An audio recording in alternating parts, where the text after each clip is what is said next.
11, which we haven't dealt with. Okay, can we do, Michael, you're working on the James Kirkpatrick private plan change. Sorry, Ross, can we just swap you out for a minute, please? Yep. Michael, can we progress your paper, please, which is 229. Members? Welcome, Michael. Thank you, Mr. Chair. So what we have forward is a request to accept a proposed private plan change by James Kirkpatrick Group Limited. This is for a rezoning of approximately 9.34 hectares of light industry zone land to mixed use on the corner of Terarangi Drive and Ormiston Road. Yes. Okay, I think it's self-explanatory. So I think we're well informed on the limitations of what we can do in a private plan change request. Now, in summary, this has got the support of the Otara Papatoetoe local board, Councillor Filipaina and Collins, and there has also been some discussion with the Howick local board. And Michael, because it's on the border, Michael, and the recent discussions with the Howick local board chair. So we, given the proximity of the private plan change to the Howick local board boundaries, we did notify the Howick local board. We have not received sort of direct comments in relation to this private plan change, but there is an opportunity, obviously, moving forward for that to happen. Thank you. Councillor Filipaina, Councillor Collins, would you like to move in second?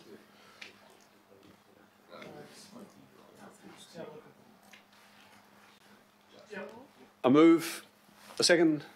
Thank you. And question from Councillor Stewart. No, that was actually going to be one of my questions. Had you actually spoken to the Howick local board, and had they come up with any decision whether they were happy with it or not? We've received no comments yet. No. So because you heard no comments, so you've taken it that they're okay with it? Well, we haven't received any comments, so we can't confirm that. Thank you. So just to check, the staff have approached the board and there has been no feedback from the board, but there has been a genuine reaching out to the board, inviting them to provide the feedback. Michael, okay, thank you.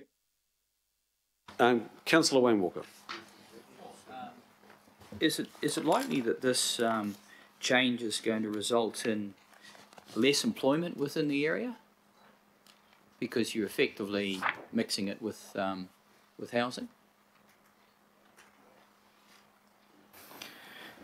I guess that's sort of heading into sort of the merits of the assessment, but it would be considered, I guess, in due course as part of the submission and hearings process. And is it conceivable that it will also not only reduce the amount of employment, but significantly impact on the nature of the commercial activity that can locate there, because you will have reverse sensitivity between commercial activity and residential activity? And have we given any consideration to that? Just through the chair, before. Remember, this is a private plan change, so this is just about the process of going through notification. So it's not about the merits of the application. So we won't have done an assessment around all of that. That is going to come. And we will have an assessment around that? Yes. Okay. Thank you. That, as we've, I think we've thrashed this out pretty well. It's a course assessment at this stage, and then what you're looking at, the staff will dive into. All the reporting planners and all the technical input will assess all of that in the next stage.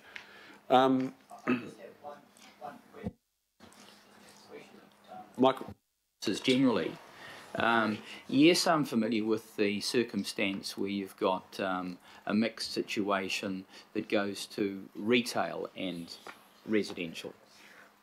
Yes, there is some conflict there, but significantly less. This is a circumstance where we're talking about light commercial and residential. Is there much of a precedent for this around Auckland over significant areas? I'm just asking that generally. Through the chair, there were many submissions on the unitary plan as it went through its hearing process to change light industrial land to mixed use, which enables residential, small-scale commercial and small-scale retail. In some cases, the hearings panel and ultimately the council accepted that. In other cases, we felt that that would be compromising the employment opportunities of light industrial land, so we resisted it and the panel agreed. So, across Auckland there is continually pressure on light industrial areas, so we do have to proceed with caution, and there has to be a strong argument for doing it. And in this particular case, that will be one of the key themes in the hearing. Is it appropriate to change light industrial to mixed use when there are potentially reverse sensitivity issues, as you pointed out, loss of employment opportunities potentially as well? So that detailed assessment is exactly what will occur at the hearing, and the independent commissioners appointed by council will make a decision on behalf of council after hearing the evidence on that. Just going back to my question, it's just a general one at this point. I'm just interested in whether there are any existing areas where it's actually working. So we've got a thriving commercial area, light industrial, associated with housing. Well, with some housing in it.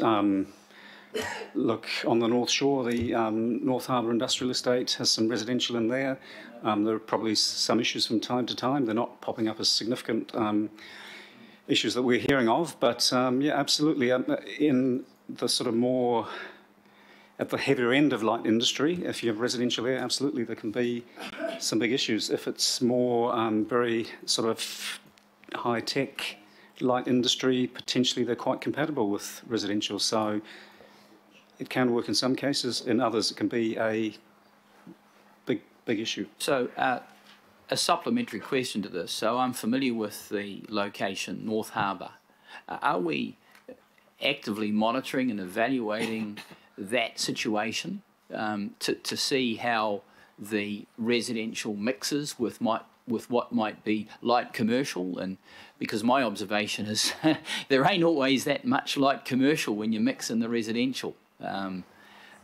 It would just be useful for us to have some data through you, Mr. Chair. So through the Chair, as part of the big monitoring project for the unitary plan that I think we brought to committee once or twice, and I think we're coming back again potentially next month with an update on the monitoring report, that will be a theme that will sit within the theme, one of the broad themes of monitoring how well the unitary plan is going. So yeah, it'll be something that we can address as part of the monitoring project. So it's moved and seconded by Councillor Filipaina. Councillor Collins seconded it. All those in favour say aye. Aye. Aye. Contrary no, declare that carried. Thank you. We'll go to